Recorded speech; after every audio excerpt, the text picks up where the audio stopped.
इस वीडियो में मैं बात करने लगा हूँ इनकैप्सुलेशन की। इनकैप्सुलेशन क्या होती है, किस तरह से काम होता है।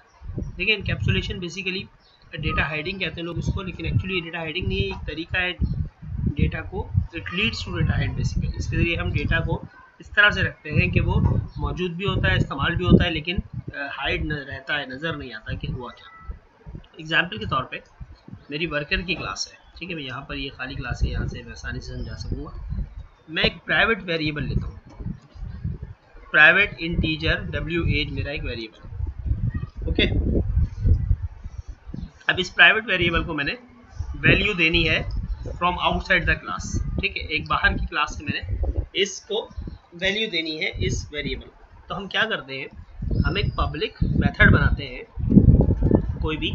मैंने कहा for example set W age, ये सेट करने के लिए एक मैंने मेथड बना लिया और ये आर्ग्यूमेंट लेगा इंटीजर ए या डब्ल्यू एज ही रख देते हैं, ठीक है। ये इसमें अब देखें, ये भी एक ज़बरदस्त टॉपिक इससे कवर होगा कि अब ये जो आर्ग्यूमेंट है इसका नाम भी डब्ल्यू एज है और जो मेरी क्लास का वेरिएबल है इसका नाम भी डब्ल्यू एज है।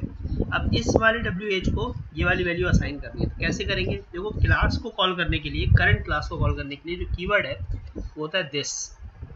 क्लास हो गई मेरी, ठीक है। दिस जैसे मैंने लिखा तो अब मुझे इस क्लास के सारे मेंबर नज़र आ रहे हैं, जिसमें एज भी है, ठीक है, कास्ट भी है, नेम भी है। ये मैं होमियन की क्लास से आ रहा है जो मेरी पेरेंट क्लास है।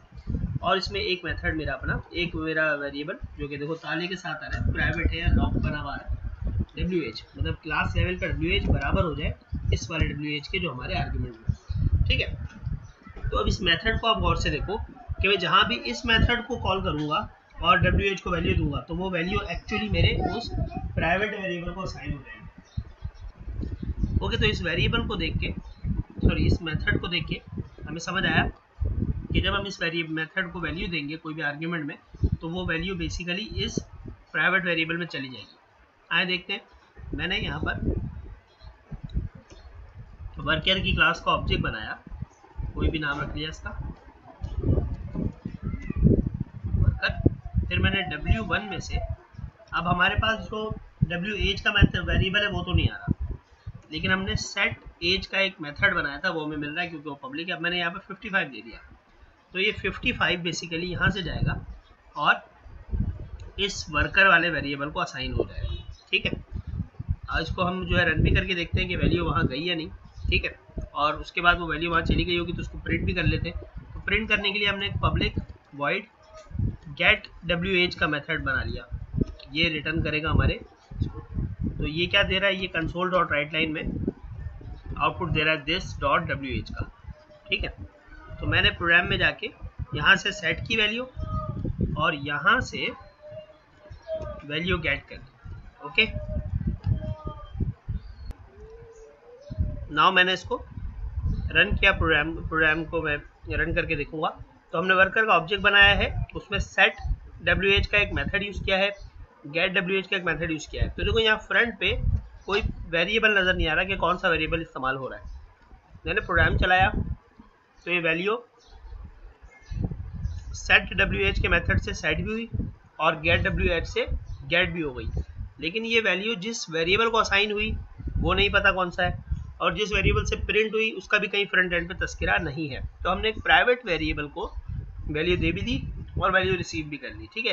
तो इसको हम जो है वो इनकैप्सुलेशन कहते हैं। अच्छा, इनकैप्सुलेशन करने का C# में एक तरीका भी है, ये जो मैंने अभी तरीका लिखा है मेथड वाला, ये बेसिकली हमारा जो तरीका है ये जावा के अंदर भी था और ये हर प्रोग्रामिंग लैंग्वेज में चल जाता है। C# के अंदर प्रॉपर्टीज़ होती हैं इस काम को करने के लिए। मैंने फ़िलहाल एक जो है मेथड बना के किया। मैं ब्रेक पॉइंट लगा रहा हूँ, ब्रेक पॉइंट में इसलिए लगा रहा हूँ कि मैं दिखाना चाहता हूँ कि वैल्यू गई है या नहीं गई। और उसके बाद स्क्रीन रोकने के लिए हमने एक रीड की लगा दी ताकि स्क्रीन भी हमारे रुक जाए। अब हम इसको रन करते हैं, देखो प्रोग्राम चला, प्रोग्राम यहाँ पर आ गया, ऑब्जेक्ट बन रहा है, ठीक है। मैंने F11 दबाया, ठीक है, प्रोग्राम आगे बढ़ा। तो देखो ये सेट एज में गया, सेट एज के अंदर जाके इसने क्या किया, इसने इस डब्ल्यू एज को वैल्यू दे दी। देखो सेट हो गई वैल्यू, इस प्राइवेट वेरिएबल की वैल्यू सेट हो गई, ठीक है, सेट हो गई। वापस आए, आगे बढ़े, गेट डब्ल्यू एज में दोबारा गए प्रिंटिंग के लिए। तो देखो यहाँ से इसकी वैल्यू प्रिंट हो गई हमारे सामने, यहाँ पे 55 आ गया, ठीक है जी। तो इस तरह से हमारा जो है ये इनकैप्सुलेशन परफॉर्म हुआ। अब इसको करने का जो प्रॉपर तरीका है वो भी कर देते हैं। ये तो मैंने फिलहाल 2 मेथड से किया, मैं यहाँ मेथड वाला जो तरीका है उसको ख़त्म करते हैं, मैं यहाँ पर इसको प्रॉपर इनकैप्सुलेशन जो होती है उसको करते हैं। तो हमने एक तो तरीका ये देख लिया गेट और सेट मेथड लगा के, ठीक है। ये मैं इसको डिलीट नहीं कर रहा, मैं कमेंट कर देता हूँ ताकि अगर आपको ये चाहिए हो तो आप इसको ले भी सकें, ठीक है। अब मैं इसको प्रॉपर कर रहा हूँ।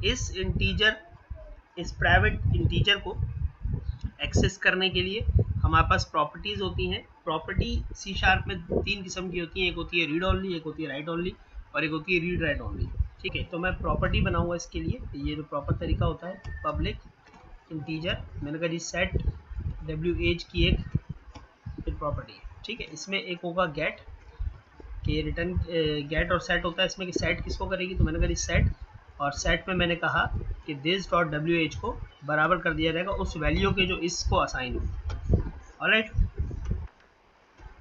जो भी हम इस वाली जो हमारी सेट WH की प्रॉपर्टी है, इसको जो भी हम वैल्यू देंगे वो सेट हो जाएगी हमारे इस WH के वेरिएबल पे।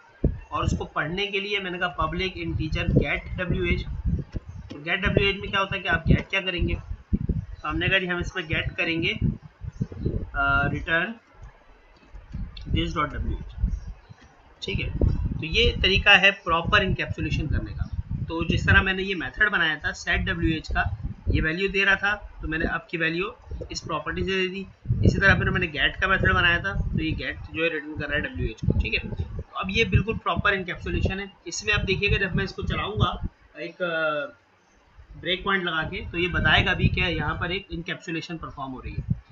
मैं आपको दिखाता हूँ इसका आउटपुट। यहाँ पर आ गए हमने W1 में सेट WH। अब देखो, अब यहाँ पर एक चीज़ और देखना कि पहले मेथड थे, अब ये प्रॉपर्टी है, तो ये इसके यहाँ एक विजिट सा बना हुआ आ रहा है, ठीक है। एक जो है यहाँ पर साइन बना हुआ आ रहा है, ठीक है, टूल का SWH। अब जो भी इसको वैल्यू दी, जैसे मैंने 66 दिया, तो ये 66 की वैल्यू इसको असाइन हुई SWH को, तो ये वैल्यू बेसिकली यहाँ पहुँच गई इस जगह पे, ये वैल्यू, तो ये वैल्यू WH को पहुँच गई, ओके। इसी तरह फिर हम इसको प्रिंट करने के लिए हम इसको गेट भी कर लेते हैं। मैंने कहा जी कंसोल डॉट राइट लाइन में मैं प्रिंट कर रहा हूँ, क्योंकि वहाँ से हम रिटर्न कर रहे हैं तो हम यहाँ पे प्रिंट करेंगे। तो हमने कहा अभी गेट WH, तो ये यहाँ पे प्रिंट हो जाएगा, ओके। और मैं यहाँ ब्रेक पॉइंट लगा के अब इसको मैं चलाता हूँ ताकि मैं आपको दिखा सकूँ कि आउटपुट है क्या। देखिए प्रोग्राम चला है। अब जब मैं F11 दबा के इस वाली जगह पे गया, देखिए जैसे ही मैंने इसको पास किया, अब ये वहाँ गया नहीं रीड करने। आपने एक चीज़ गौर की होगी, अब ये क्लास के अंदर नहीं गया, दिखाने नहीं गया क्लास के अंदर कि जो है वो यहाँ पर जो है ये सेटिंग हो रही है, ये क्या ऊपर ऊपर से गुजर गया। तो प्रॉपर्टी का फ़ायदा ये होता है कि अब आपकी डेटा हेडिंग हो गई, आपका डेटा सिक्योर हो गया इनकैप्सुलेशन के ज़रिए से। अच्छा, यहाँ पर एक प्रॉम्प्ट भी आता है, जब ये यहाँ से गुजरेगा इसको रीड करके, तो आपके जो कंपाइलर है आपका वो एक प्रॉम्प्ट भी देगा कि यहाँ पर एक स्टेप ओवर है। अच्छा, मेरे पास वो प्रॉम्प्ट फ्रीक्वेंटली आता था तो इसलिए मैंने उसको डू नॉट शो कर दिया था, इसलिए इस बार नज़र नहीं आया। तो आप यहाँ पर जब अपने विजुअल स्टूडियो पर चलाएंगे इसको, तो डेफिनेटली आपको एक प्रॉम्प्ट देकर जाएगा, ठीक है। तो देखें आउटपुट हमारे पास आ गया। ये तरीका था इनकैप्सुलेशन परफॉर्म करने का। अब हम नेक्स्ट वीडियो में देखेंगे कि एब्स्ट्रैक्शन किस तरह से होती है।